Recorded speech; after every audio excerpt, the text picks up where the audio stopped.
Vancouver. Welcome back to Canucks After Dark. Of course, no Canucks to talk about, but it is June 5th. We are officially in June. And as always, I'm joined by my co-host, Canuck Clay. How are you doing today, Clay? Parker, I'm great. How are you? I'm lovely. It is a beautiful day, beautiful week, and gearing up to go to Las Vegas for the Stanley Cup Finals, even though I'm not going for the Stanley Cup Finals, and I won't go to the game because it would cost me $1,000. How tempted are you out of 10? Out of 10? If at $1,000, zero. If I think I said this before, my only hope was that if it was 3-1 Florida going into Game 5, that would theoretically bring the prices down because no one wants to go see their team lose. Right. And then I would potentially get to see the Panthers win the Cup, and then I'd be willing to shell it a little bit. Yeah. But now I don't want to go see Vegas win the Cup, right? Right. And I mean, it would be fantastic. It would be a fun time, but not for $1,000 for the worst seat in the house. At this point, it might not even get to 4 games. Actually, I shouldn't say it that. Might. It will get to 4. Sorry, for sorry, sure. it won't get to 5. Sure. By the way, Lucas Lucas uses his, he's been a member for 10 months. So Lucas gives us a shout out. So thank you, Lucas, for your unwavering support. Thank you. As always. Yeah, we both had softball games. You were more successful than me, I think, not only in, at least you guys won one, and you didn't bust up your knee. It only took me 3 innings. I did a relatively good hit. I rounded first base, and I have a lot of momentum. I'm a big boy, and I didn't know if I should keep going to second, Parker, or turn around and go to first. So basically, my head said one thing, my leg said another, and I just basically spread eagled between the bases. But I made it back to first, but I cut up my leg pretty badly. That's not good. Yeah, no, it's it's tough. No, I avoided injury today. Usually I pull my quad every time because I'm running faster than I've ever run before because that's ground ball to short. Ball to short, it's tough in our level to get the ball from short to first. So I know I can probably leg it out, and I don't run very fast. That's surprising me. So. You look like a speedy guy. I can run decently fast. I just never do. So the muscles don't know what they're doing. Right. Now, I'm not sure if you have the stream up, so maybe I'll have to do this part. Good. So you saw Lucas. Let's highlight Lucas's donation. All right. Go for it, Parker. Lucas says, Canucks After Dark should be Vancouver up late. Well, hey, not everyone here is from Vancouver, to be fair. But anyways, whoever wins the Cup, good for them. Also, get yourself a Coyotes jersey before they bolt. I bet they'd get really cheap when they do bolt. But he got a nice 92 gates. Thank you, Lucas. That's awesome. Awesome. Yeah, good for them unless they're Vegas. Agreed. Yes. So we both acknowledge, because of our respective softball prowess tonight, neither of us watched the game. So we're going to have to rely on the people here tonight. Yeah, no, I had no idea what was going on. On the way there, I had the app open on my phone just off to the side. So I glanced over and was it's, Vegas is up, I think 1-0 by the time I got there. And then, we went upstairs between our games because we had about 15 minutes. Let's grab a pitcher for the team. And look up at the thing. And it's it's 6-1. That's not good. That's not ideal. So chat, this is what we want to know. And obviously 7-2, I don't know how the score didn't represent the game, but truly, was it a closer game than 7-2, or should it have been 10-1? At least give us a vibe in the chat of whether or not this game was 7-2. 7-2 to me, Parker, is pretty representative of a whitewash, but of a blowout. But maybe it was 5-2 and with 2 empty netters. I don't know. It's tough to win a tight 7-2 game, I will say. It definitely wasn't 2 empty netters because it was 6-1 when I did check. But I don't know. Jaskran says it was one-sided. Could have been 20-0. That seems unlikely. It's a lot. Lots of penalties. My God, lots of penalties. Lots of misconducts. I think Tkachuk got 2 misconducts in this game. Yikes. Yeah, everyone says one-sided. Okay. I believe not everyone. Super interesting. Hopefully they go back to Florida, and Florida makes it interesting. I don't want to sweep. That's no fun. Not even that I don't want Vegas to win. I'd much rather Vegas win in 6 or 7 than they win in 4. Because that's not good for anybody, right? For people who, it's on TNT for the first time. You're getting good personalities. They had Connor Bedard on there before the game tonight. I saw that. That was funny. He was chirping Biz, which was great. It's a good time to maybe get some new people into hockey, but you'd like the game to be a little bit more interesting in those cases. Yeah. By the way, we should give a shout out to one of our most loyal viewers, Shannon. Happy birthday, Shannon. The birthday girl is here. That's awesome. Shannon, happy birthday. We appreciate your support. Hope you had a great day. I think you were holding down the fort at Walmart like you usually do. So thanks for ending your night with us. That's awesome. Thank you. Yep. So as for talk tonight, I thought we would.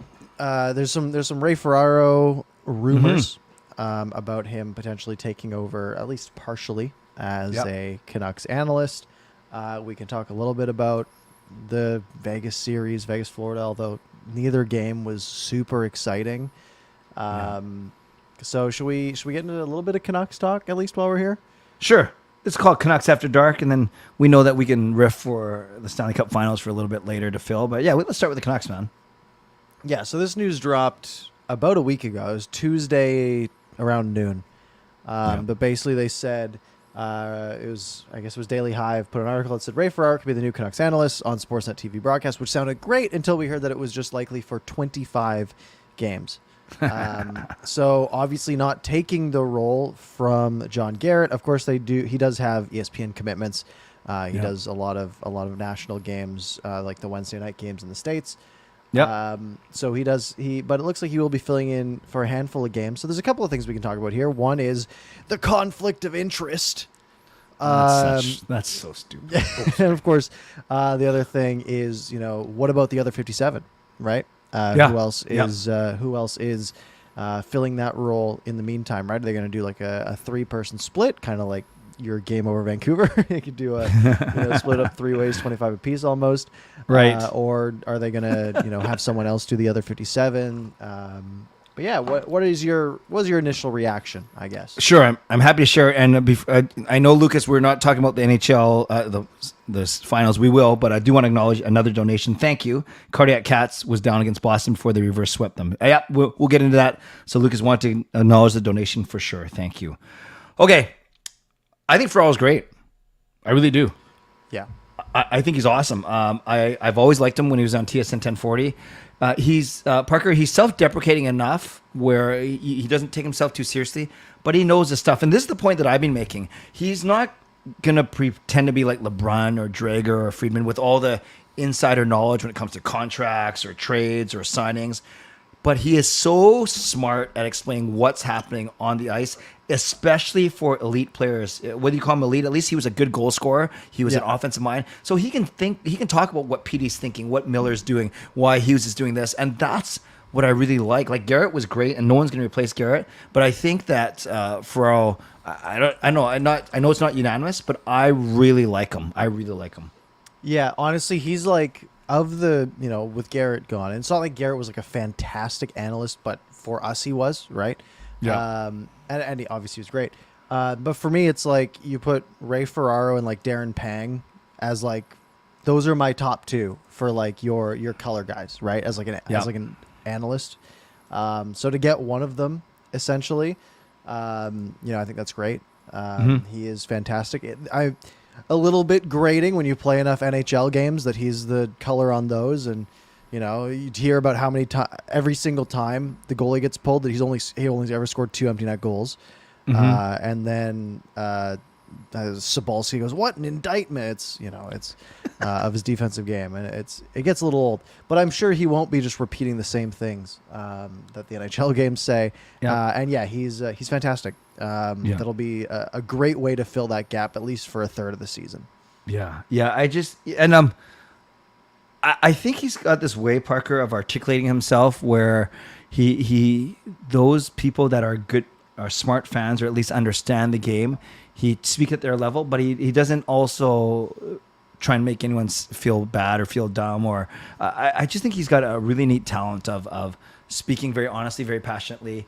And he might not be as funny as a Kevin Bieksa or whatever, but I just love the way he sees the game and how he articulates it. I really do. Yeah. Yeah. What about the conflict?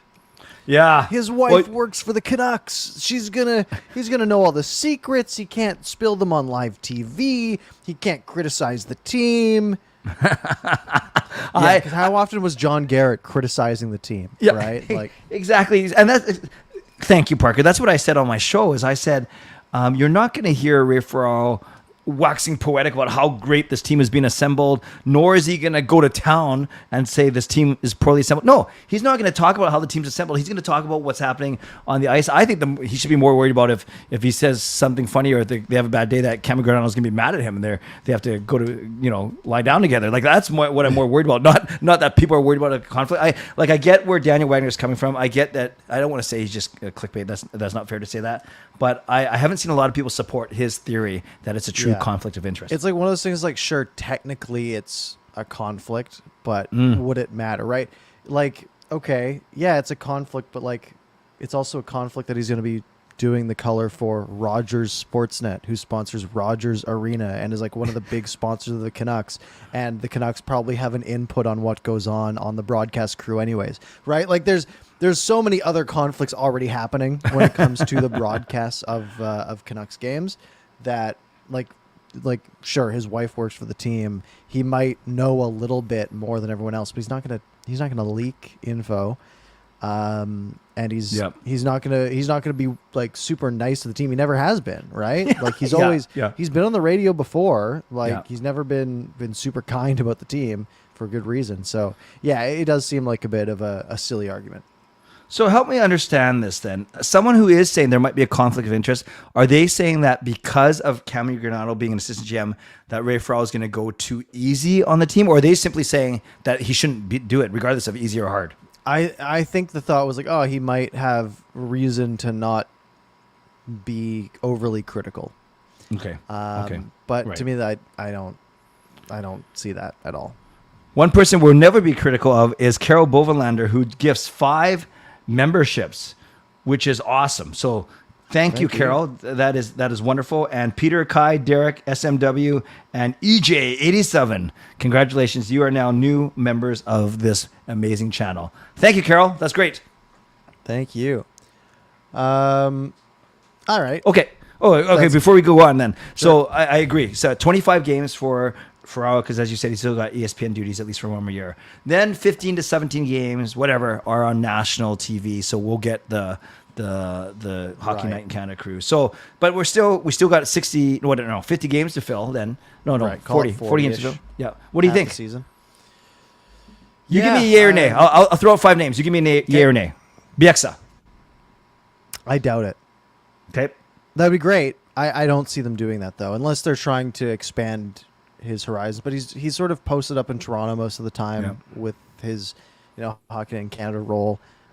Would be great though. I'd be fine with it. Dave Tomlinson.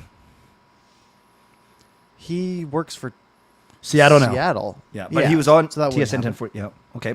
Joey Kenward? He's fine. Oh, sorry. Joey Kenward, I never really loved Joey Kenward's voice. I think he's very smart and he knows the team very well. But I think he works for the team, right? Like that's a conflict of interest, Clay. Like, you can't do that.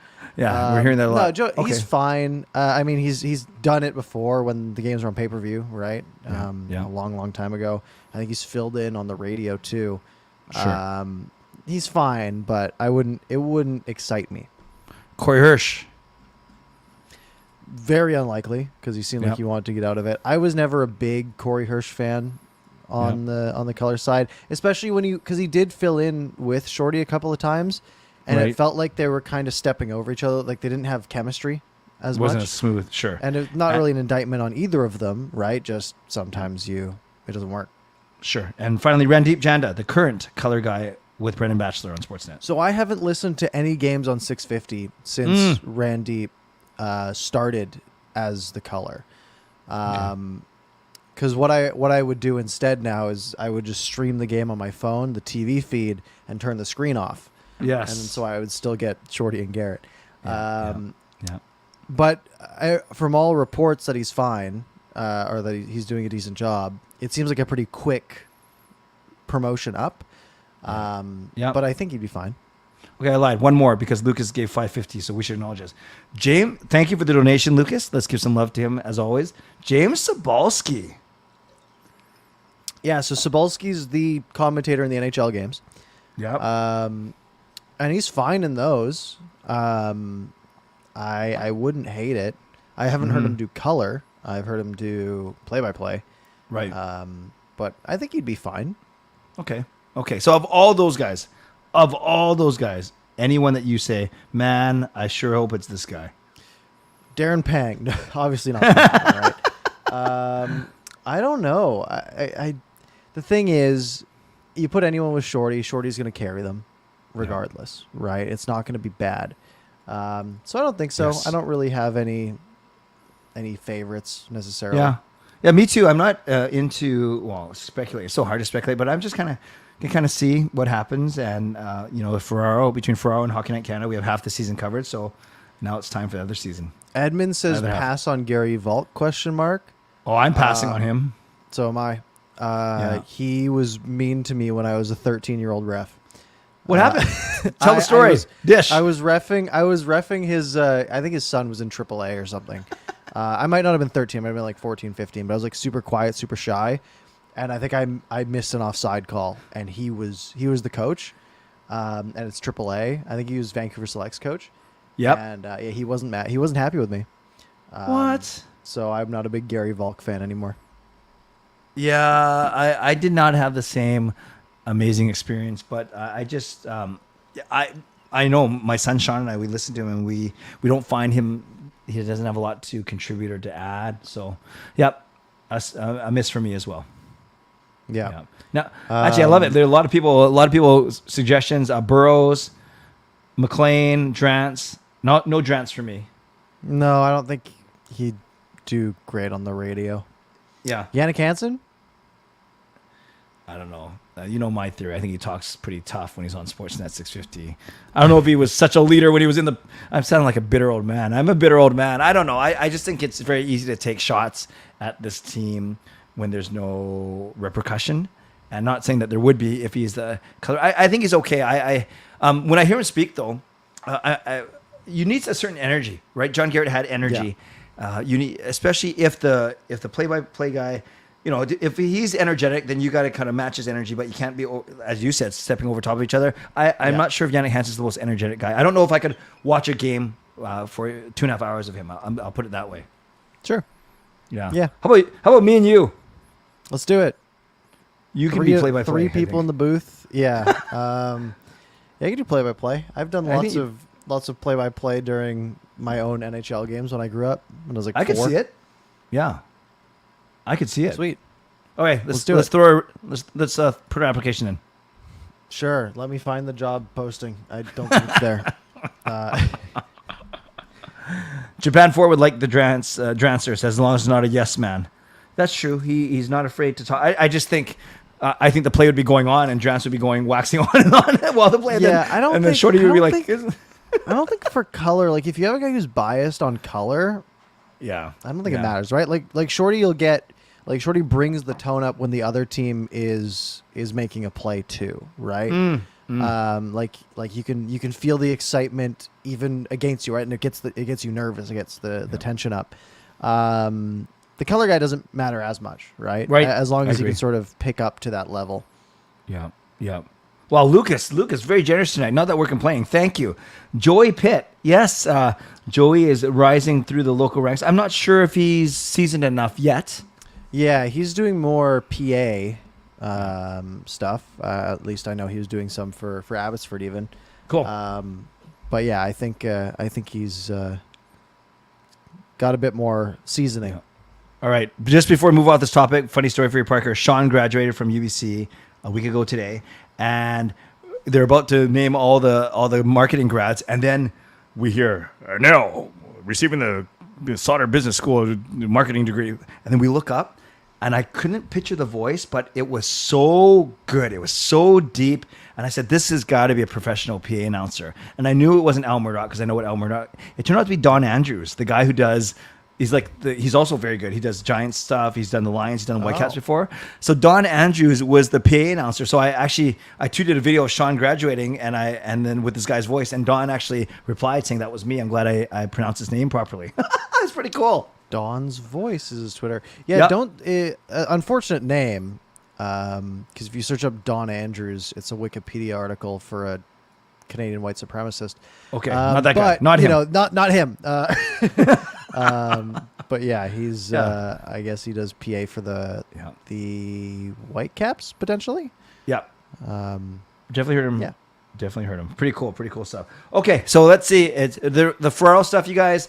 Not even confirmed, a rumor, but not only Daily Hive, but even John Shannon and Dolly have been talking about it. Yeah, you got it. So likely, but not. And they've confirmed. never been wrong. Never, especially Sakaris. Yeah, only the truth. We can get in trouble. We're on YouTube.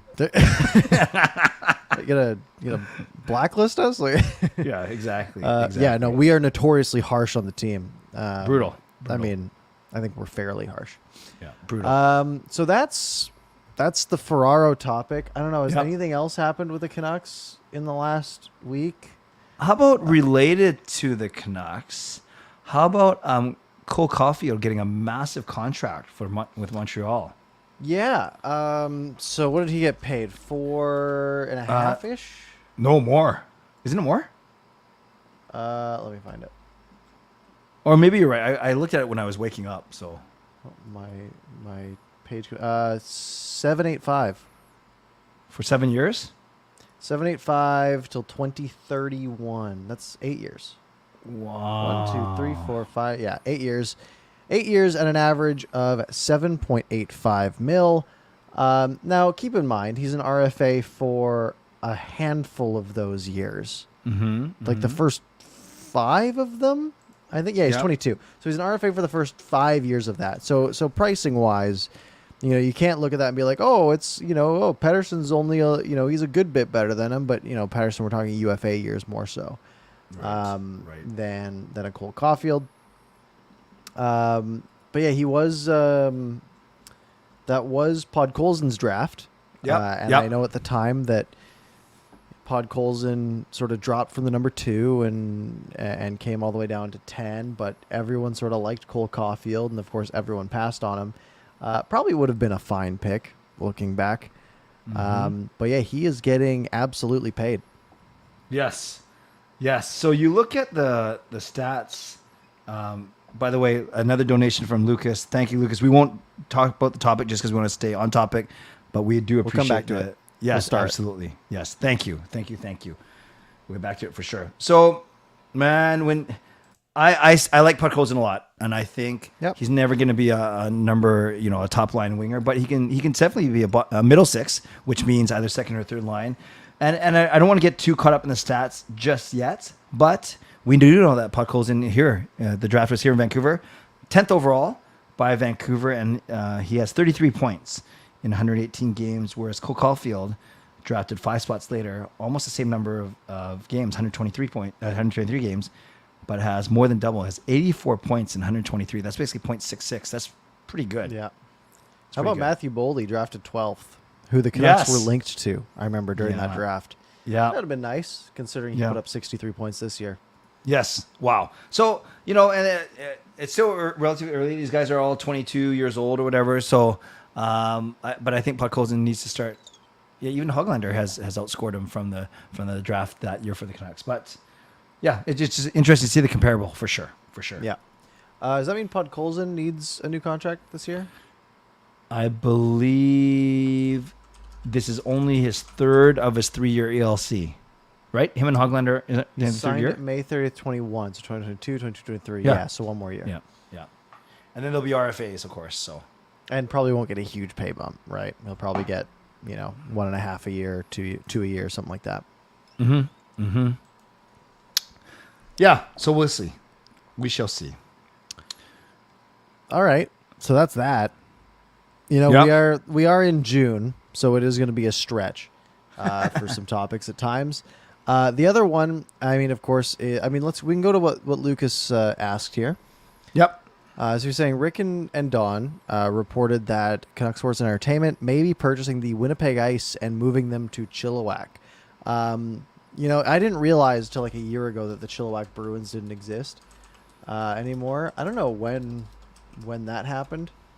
Do you know when they left after 2011? Oh, wow. So it's been a long time. And then they moved to Victoria to become the Victoria Royals. Yeah, I mean, it is kind of, as a WHL team, I think Chilliwack is a fine location. Yep. They have the Prospera Center there. I imagine they'd go back to there. Sorry, it's the Chilliwack Coliseum now. Prospera doesn't sponsor anymore. But yeah, I mean, I don't think it's super, it's not super exciting to me. Right. Are you going to make your way out to a Chilliwack WHL game? This is bad, man. I haven't made my way out to an Abercrombie Canucks game yet. Yeah. Okay.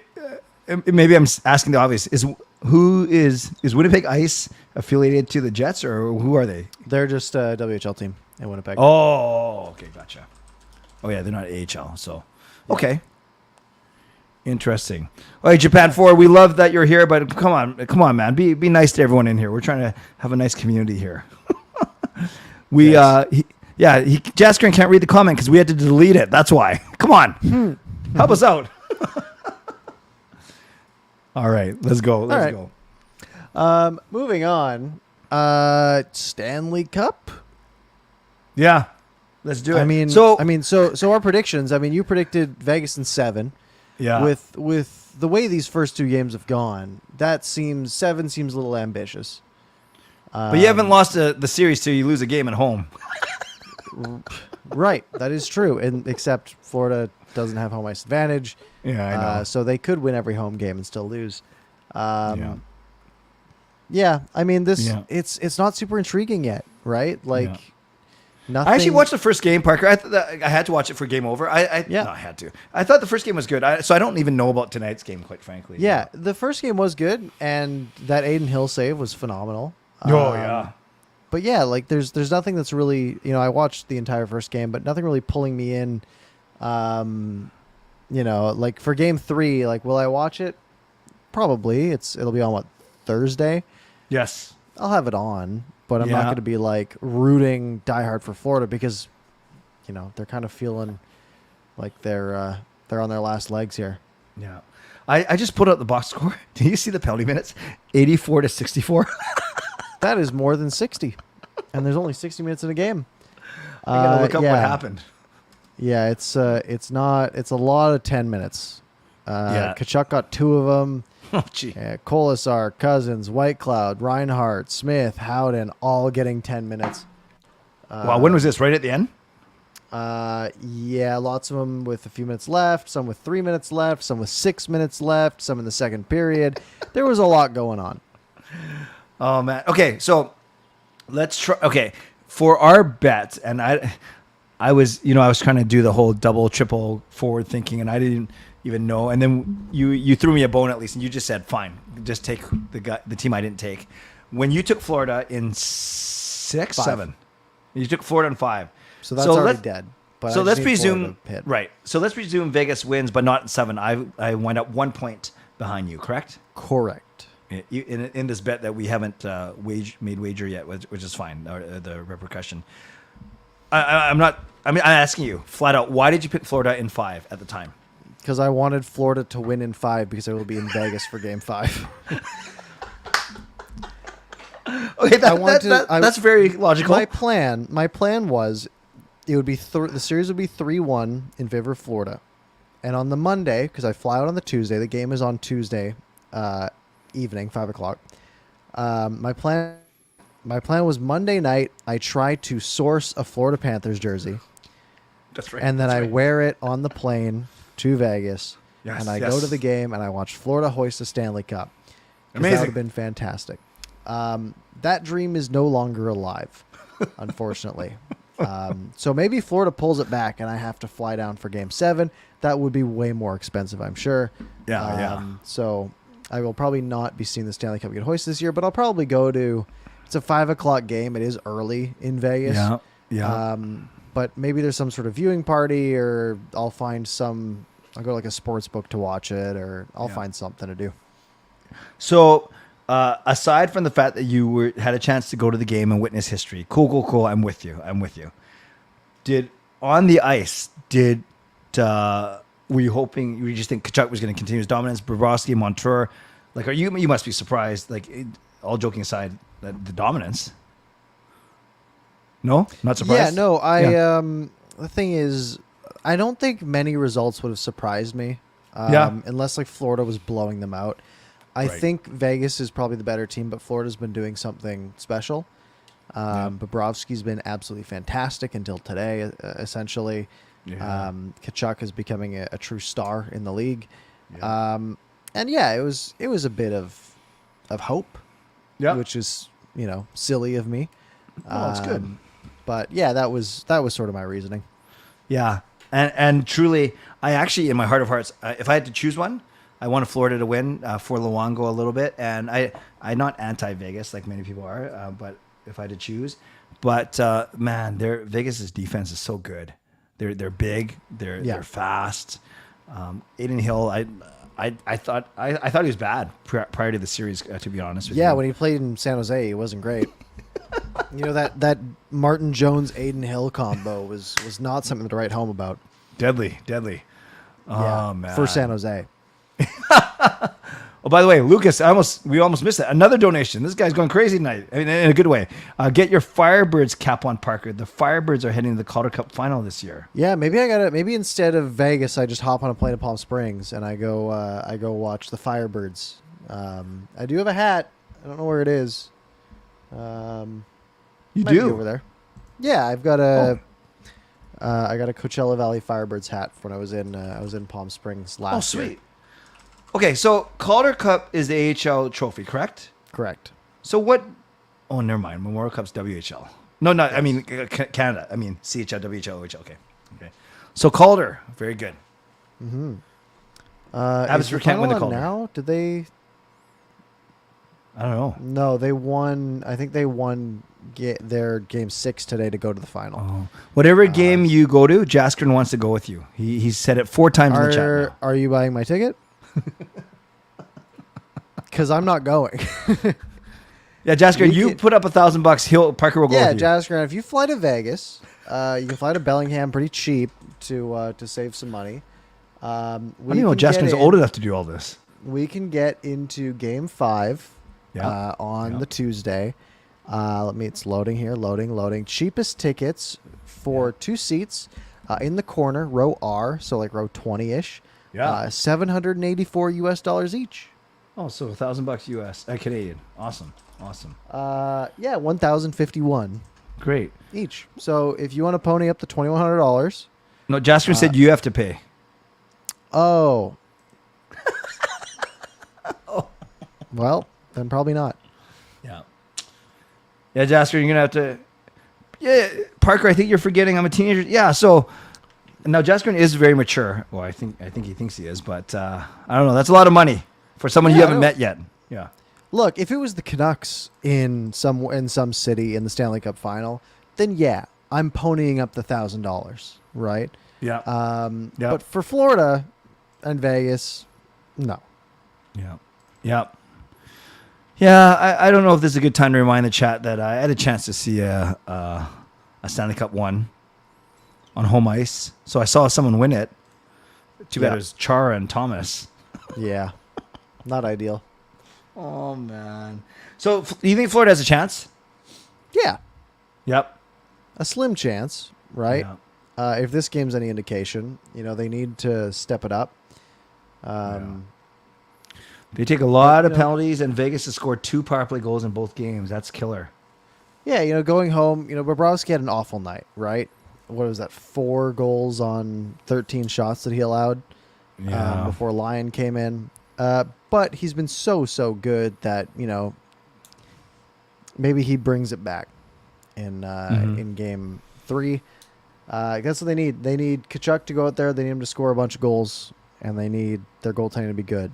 They're such a solid team, right? Like, especially guys like Montour. Yep. Like, so good in the playoffs so far. But the problem is that Vegas is so deep. Like, they have such a deep roster. You got guys like Will Carrier, right? Who's just a third liner who put up, it's like, oh, he only put up 15 points in 56 games this year. Yeah, but he got 2 assists tonight. Like, his analytics show him as like a top, top, I don't know, like the 4th best player on the team for an average team, but he's like the 7th best player on this team. they have so much like good talent. And then, of course, their top end, right, of Stone and Eichel and, Yes. Martinez, Theodore, those guys, Yeah. Pietrangelo. Like, they are a very, very well-built team. Great points. Parker, someone asked me, how do the Canucks, how far away are the Canucks? And you look at the third line centers. I think Canucks don't have Carlson. one. Yeah, and whereas you have Carlson is your third line center for Vegas, and Anton Lundell, who's pretty. I don't know a lot about him, but I know he's good. Those are third line centers. That's tough. Yeah. It's a gap, right? Yes. Yep. Yeah. Huh. It's a way to go. And that we didn't even mention the D. Like we just were raving about how good and how tough and how fast and how big Vegas's D is with Pietrangelo, Martinez, Theodore. Like those three, it's already good.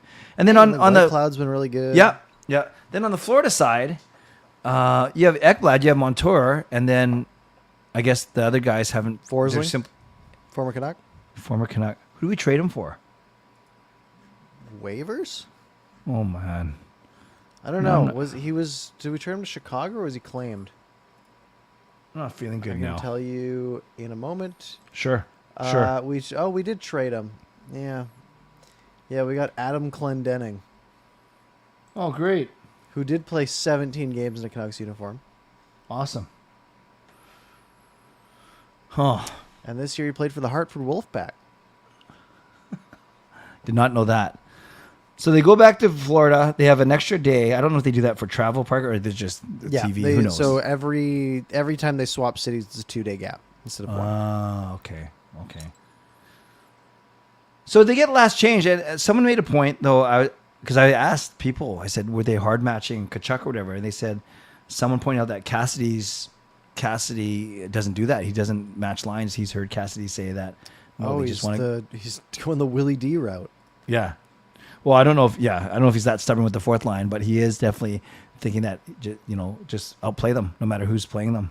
Yeah. Yeah. I mean, Vegas didn't have a single forward under 10 minutes tonight.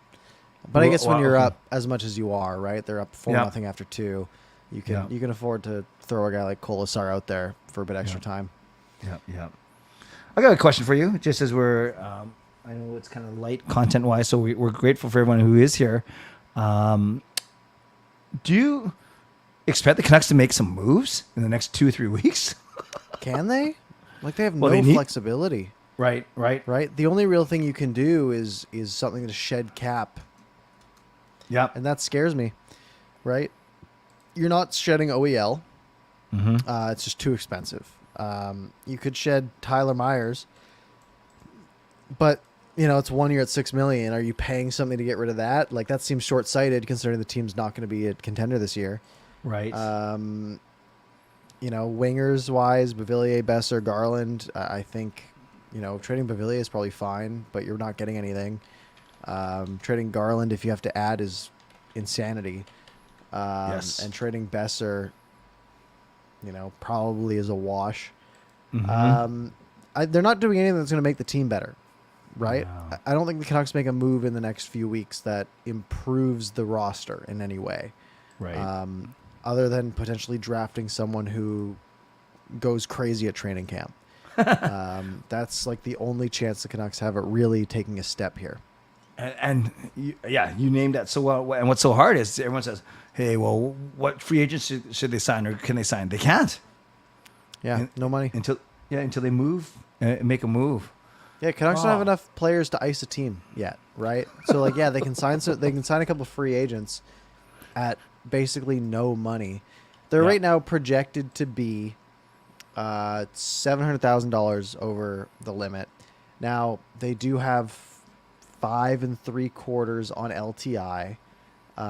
If you include Tanner Pearson, Tucker Pullman, right? So if neither of them can play, then the Canucks do have about $5 million in cap space, right? Okay.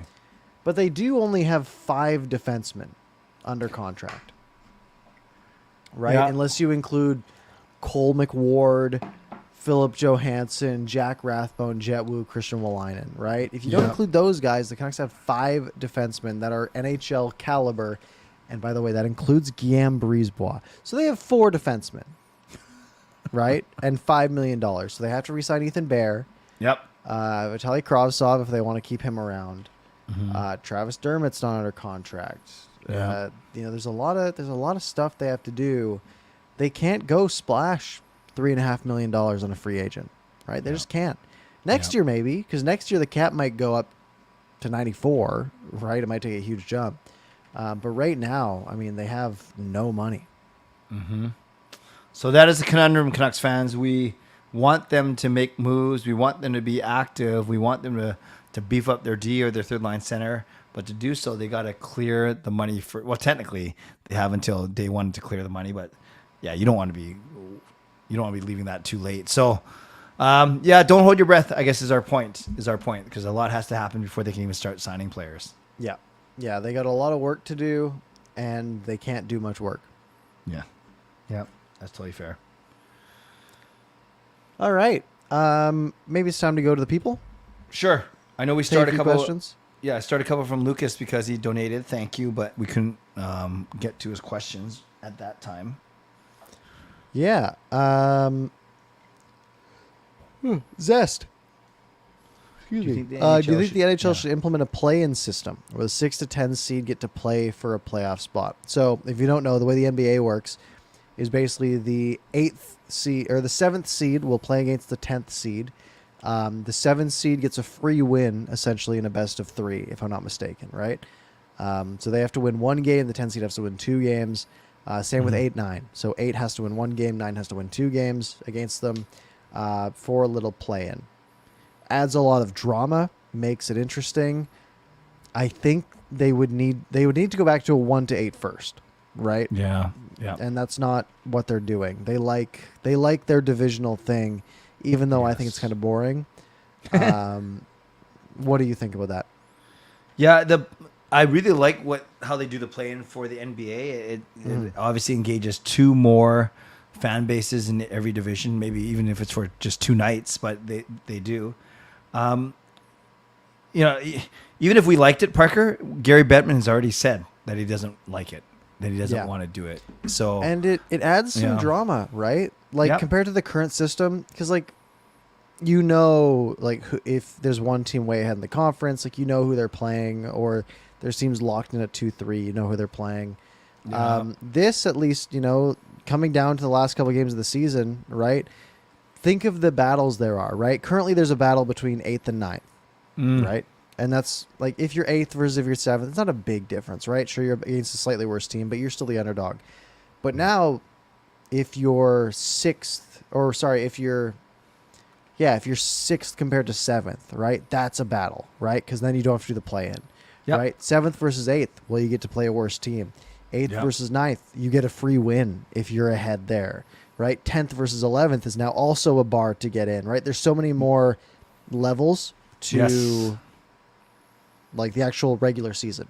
Because the regular season isn't that exciting unless your team is about the 7th to 9th best in the Western Conference. It adds a lot of drama, really, to the end of the year. Yes, it does. And I guess a play-in this year, does that mean the Canucks would have made it? I don't even remember when they finished. I don't think so. Okay. But it also adds an incentive to finish 6th, right? Because we don't have to play in the play-in, but we also get extra rest, right? That's a big thing as well. Right. Okay, so good idea, but unfortunately, we already know that it isn't going to happen. Unfortunately. Fangirl asked if we could do an NHL 23 tournament. If it's just me against you, it's not close. How do you know? Fair. I might be really good. Just kidding. I'm not very good. Come on. I've been playing NHL games since I was 3 years old. Wow. I played every single one. I will. How is 23? That's fine. It's the same as 22. Yeah. 21. My boys buy it. They play it for a couple days and then. Oh, I shouldn't say that. It's basically what I do. I buy it. I play it for 2-3 weeks. Right.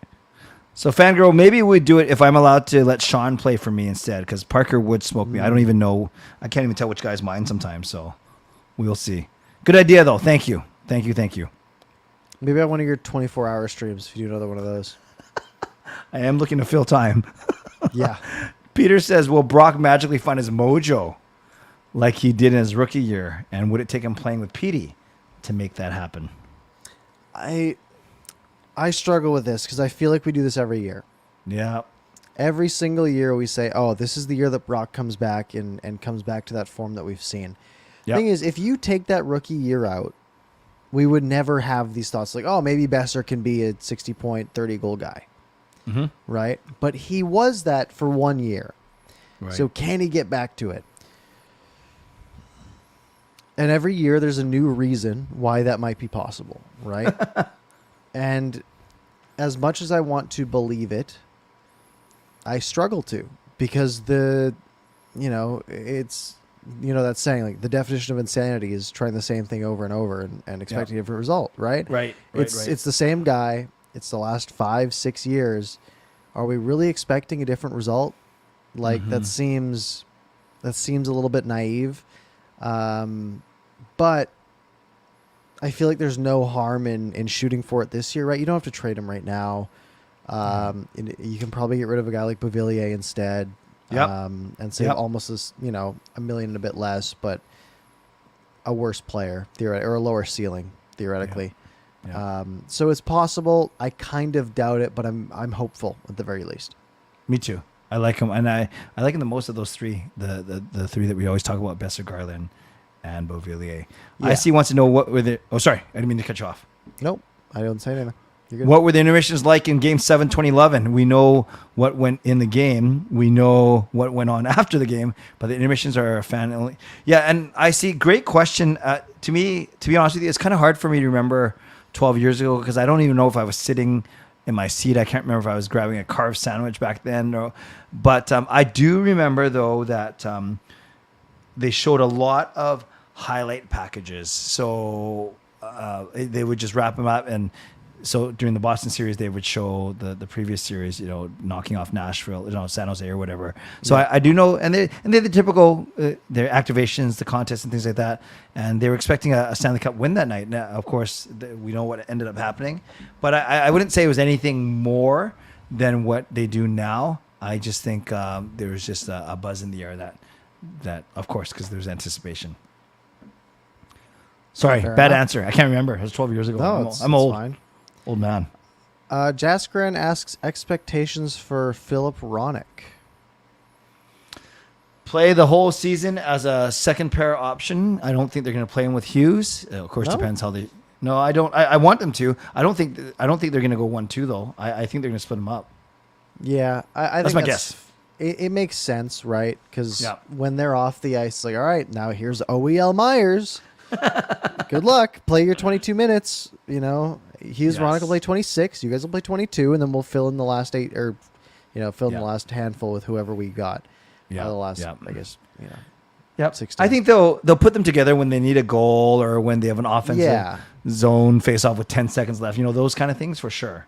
Yeah, I think that's fair, right? You do Hughes, Roenick, and then 4 forwards if you're playing the goalie. Yep. He'll fill in on PP2, I imagine. Yes. Expectations wise, they got to be high, right? A pretty high cost of acquisition. He's on the last year of his contract, which is a little scary. He had 38 points the last 2 years, though, right? And this year was in fewer games. It's weird that he played 4 games for the Canucks. I don't remember that at all. I kind of do. The first 3 were really good. Yeah. Fourth one was so good. Yeah. So yeah, I mean, I'm expecting him to play 23 minutes a night, 22 minutes a night. Yep. Put up 45 points, be the quarterback of power play 2 for 50 seconds to finish off each power play. Yep. And hopefully be a difference maker, right? That's the big change for the Canucks going into the season, right? The roster's the same, other than him, for better or for worse. It's him and then whoever the backup goalie is. And then they got to fill in 2 defensemen, really, right? Ethan Bear, probably one of them. They have 5 NHL defensemen, right? Is Christian Wolainen good enough to fill in? Sure. Yep. Is Rathbone maybe ready to take an extra step? Maybe. Is Philip Johansson maybe in that same boat as well, right? Yep. We talked about this last year a lot about going into camp and being, the Canucks sort of had 5 defensemen locked in going into camp. and we said, well, they've got 3-4 guys competing for the number 6 spot. You just need one of them to hit, right? It's kind of the same for the Canucks this year, right? They sort of have 5 guys: Hughes, OEL, Myers, Ronick, and Ethan Bear, if they re-sign Ethan Bear, which I'm expecting them to. And then, who's going to fill in that last role, right? Is it going to be Philip Johansson? Is it going to be Wallinen? Is it going to be Rathbone? Is it going to be Hirose? Yes, him. Is it going to be Juleson, right? Like, who knows? Yeah. There is talk that if they can't sign Ethan Bear, because they do have to make space for him, because you've articulated that already, that could you save $1.5 to $2 million and put Juleson in as your third on the side? Sounds scary. He wasn't bad. Ethan Bear was good. Yeah. That's the thing. Like Ethan Bear was pretty good for this team. Very low cost of acquisition. Yes. I'd like to see him stick around, right? Like he was a plus. Plus minus doesn't matter that much, but he was a plus on this team. Yeah. 16 points. I thought he was genuinely pretty good. Take him over Myers? Yes. Yeah. Yeah. But you you're can't not get rid of gonna. Myers. You're not. Yeah, you can't do that. Okay, so we now know the pickle that we are in. Yeah. Great. Edmund asked, do you think the Canucks will be the busiest team in the NHL draft? I doubt it. I'm not getting my hopes up for a bunch of moves or anything like that. They have 3/4 this year. Like, maybe you can package those and do something, right? 2/3 as well, right? Maybe you're using your 2/3 to move up in the first round, but again, I doubt that, right? That doesn't have a ton of value. How many third rounders make it, right? Edmund, I think they could be busy, but I agree with Parker. I don't think it'll be at the draft. It'll be before or after it. I don't think the actual draft itself. Yeah, my fear is they're busy trying to shed salary. Right. That 11th overall comes into play. Yeah. That's my fear. It's probably the biggest asset we have right now, right? Aside from a regular roster player. Right. Yeah. If you look at like prospect wise, right? Yeah, I think our 11th is better than any of our prospects. Yeah. Yeah, except maybe Seelov's. Oh, that's true. But that's even then, the 11th has more value than a goalie. Right. That's true. Yeah. Yeah. So actually, here's a good question from my. Is probably worse than 11 right now, I'd assume. Yeah. So related to that, IC says, will it be a letdown if the Canucks make little to no moves at all before next season starts? No. Because you expect the Canucks make little to no moves before the next season starts, I'd be stoked. Because it means that they kept the 11th, right? Like I'm don't fully expect them, but I'm like 70% that they're going to move it to shed salary or do something. Yeah. Even like, there's proposals like, oh, you go from 11 down to 13 and you do something weird there. Like that just seems like you're pushing it unless your guy's going to be there at 13 that you're going to pick anyways. Right. But if they can find a way to get rid of that salary, making few moves, right? Like a Beauvillier for very little, right? Essentially nothing. And then that clears up the cap space to sign an Ethan Bear, to sign another defenseman, maybe a backup goalie, but probably not. I'd be pretty okay with that. Yeah. So we now know, Canucks fans, what we're up against a lot. We now know what we anticipate them doing. Not a lot, but who knows? Who knows? I didn't mind the moves they made at the trade deadline. Shen for draft pick, Josh Bloom for Stillman, Kravtsov for Lockwood, even though, you got to take these small risks.